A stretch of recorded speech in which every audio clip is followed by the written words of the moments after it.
दोस्तों, रिश्तों की मर्यादा जब तार तार होती है तो समाज की रूह कांप जाती है। लेकिन क्या आपने कभी सुना है कि एक माँ अपने ही बेटी का सुहाग लूटकर फरार हो जाए?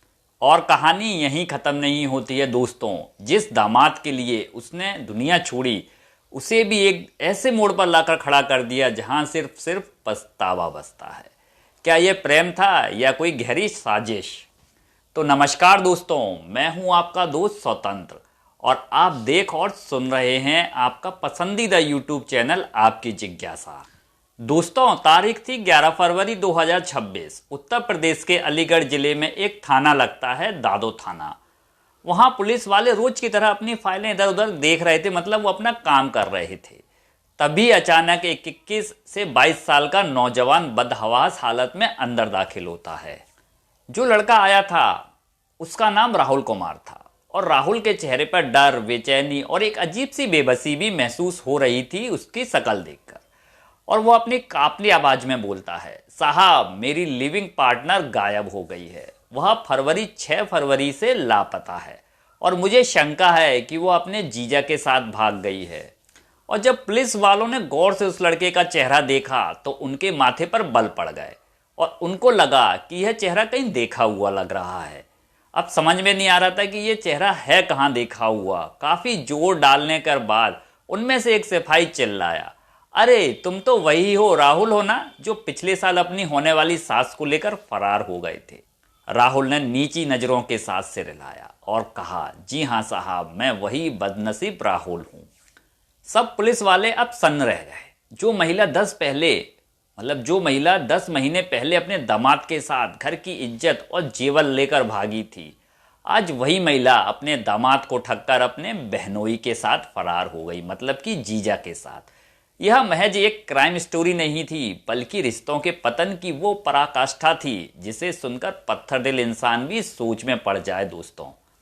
तो दोस्तों, कहानी की शुरुआत होती है अलीगढ़ के मडरात थाना क्षेत्र के मनोहर कास्त गांव से, जहां जीतू उर्फ जितेंद्र अपनी पत्नी देवी और 3 बच्चों के साथ रहा करता था।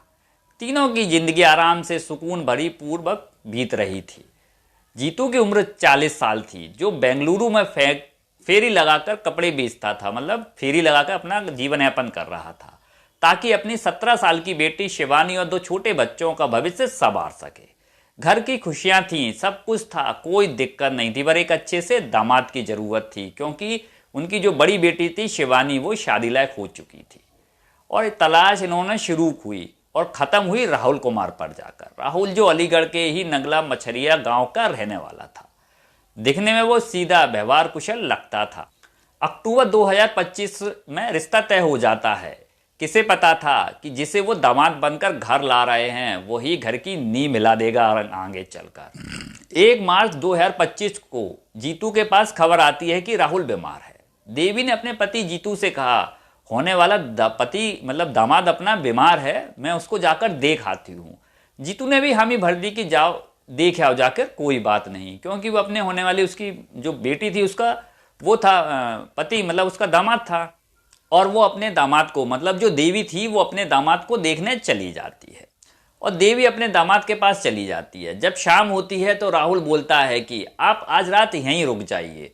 और उसी रात उनके बीच वो दीवार ढह गई जो एक माँ बेटे जैसे पवित्र रिश्ते के बीच होनी चाहिए थी। आप समझ गए होंगे कि मैं किस ओर इशारा कर रहा हूं। देवी 1 दिन के लिए गई थी, लेकिन 5 दिन तक राहुल के घर पर रुकी रही।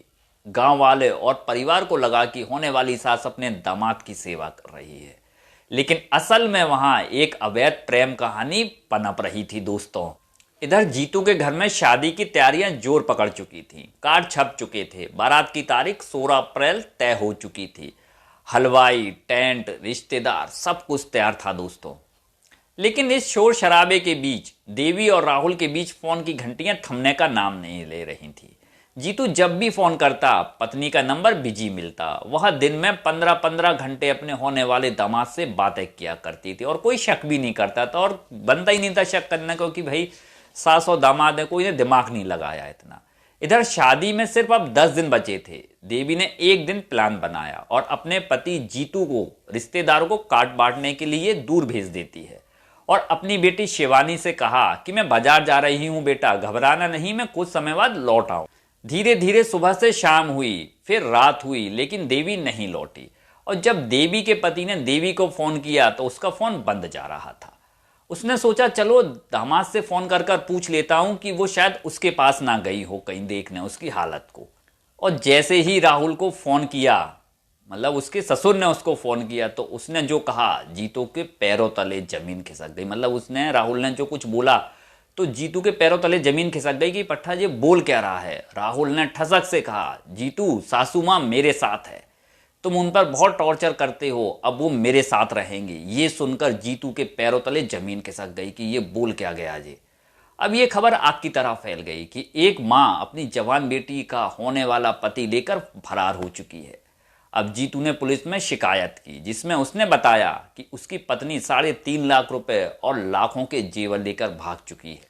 और जब देवी और राहुल को पैसे लेकर भागने की बात पता चली तो दोस्तों 15 अप्रैल को दोनों थाने में हाजिर हो जाते हैं और उन्होंने पुलिस से चोरी से इनकार कर दिया। मतलब वो कहना था उनका कि हम कोई पैसा लेकर नहीं भागे, हाँ हम बालिग हैं और एक दूसरे से प्यार करते हैं और हम एक दूसरे के साथ रहना चाहते हैं। दोस्तों कानून के हाथ बंधे थे, दोनों बालिग थे, इसलिए पुलिस उन्हें रोक नहीं सकी और कुछ कर भी नहीं सकी। लेकिन उस 17 साल की बेटी शिवानी का क्या, जिसकी मां ने ही उसकी जिंदगी उजाड़ दी थी? उस पति का क्या, जिसने अपनी पत्नी को खुदा माना था? राहुल और देवी समाज की नजरों में छुपकर बिहार के सीतामढ़ी जिले के बेला थाना क्षेत्र के उसना गांव में जाकर रहने लगे। वहां वो पति पत्नी बनकर रह रहे थे। कहते हैं ना दोस्तों कि धोखे की बुनियाद पर टिके रिश्ते कभी लंबे नहीं चल सकते। और फरवरी 2026 आते आते इस अनोखी प्रेम कहानी में एक दूसरा मोड़ आ जाता है। देवी अब राहुल से भी ऊब चुकी, या शायद उसे कोई नया ठिकाना मिल गया था। और 6 फरवरी को देवी अचानक गायब हो जाती है। राहुल ने जब तलाश की तो पता चला कि वो अपने जीजा मतलब बहन के पति के साथ फरार हो गई है। देखिए दोस्तों क्या क्या जमाना आ चुका है भाई। वहीं राहुल जो कल तक किसी की पत्नी को भगाकर लाने में अपने आप को गर्व महसूस कर रहा था कि देखो मैं क्या तोप चला कर लाया हूं, कितना बड़ा तीर मारा है मैंने, और आज वही राहुल लुटा पिटा महसूस कर रहा था। उसने पुलिस से गुहार लगाई कि उसके 4 लाख रुपए और जेवर लेकर जो उसकी पत्नी मतलब उसको जो पत्नी बनाकर रखा था देवी मतलब सास, भाग गई है। लेकिन जब 12 फरवरी को अपना देवी खुद थाने पहुंची, मतलब उसकी जो सास थाने पहुंची, तो उसने खुले आसे किए, मतलब बहुत तगड़े खुलासे किए। उसने कहानी को और भी डरावना बना दिया। मीडिया के कैमरों के सामने देवी फुट फुट कर रोने लगी और उसने राहुल पर गंभीर आरोप लगाए। उसने कहा राहुल एक अपराधी है, उसने मुझे कैद करके रखा था, वह मुझे मारता पीटता था और मुझे बेचने की कोशिश कर रहा था और उसके कई महिलाओं के साथ भी संबंध है। उसने यह भी दावा किया कि राहुल ने अपनी ताई और अन्य करीबियों को भी नहीं छोड़ा। अब सवाल यह उठता है दोस्तों कि सच दोनों में से कौन बोल रहा है? क्या देवी वास्तव में पीड़िता थी या कि वह अपनी बेवफाई को छिपाने के लिए राहुल पर कीचड़ उछाल रही थी? पुलिस भी इस मामले में उलझ गई क्योंकि मामला बिहार और उत्तर प्रदेश की सीमाओं के बीच फंसकर रह गया।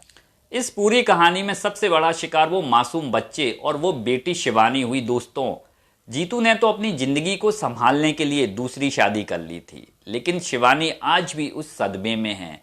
जिस माँ की गोद में उसने सिर रखकर अपने सपने देखे थे, उसी माँ ने उसके सपनों का गला घोट दिया। अलीगढ़ से बिहार तक फैली यह कहानी आज भी लोगों के बीच चर्चा का विषय बनी हुई है दोस्तों। अब देखिए दोस्तों इस सब कुछ में हुआ क्या और किसको क्या मिला। राहुल ने अपना घर छोड़ा, देवी ने अपनी ममता और मर्यादा को चितांजलि दी, लेकिन आज दोनों एक दूसरे पर इल्जाम लगा रहे हैं। लेकिन क्या इस कहानी का अंत यहीं होता है या देवी अपने जीजा के साथ जाना किसी और बड़ी अनहोनी की शुरुआत है? क्या समाज में रिश्तों की पवित्रता का कोई मोल बचा है दोस्तों, या हवस और लालच ने इंसान को जानवर बना दिया है, मतलब जानवर से भी बदतर बना दिया है?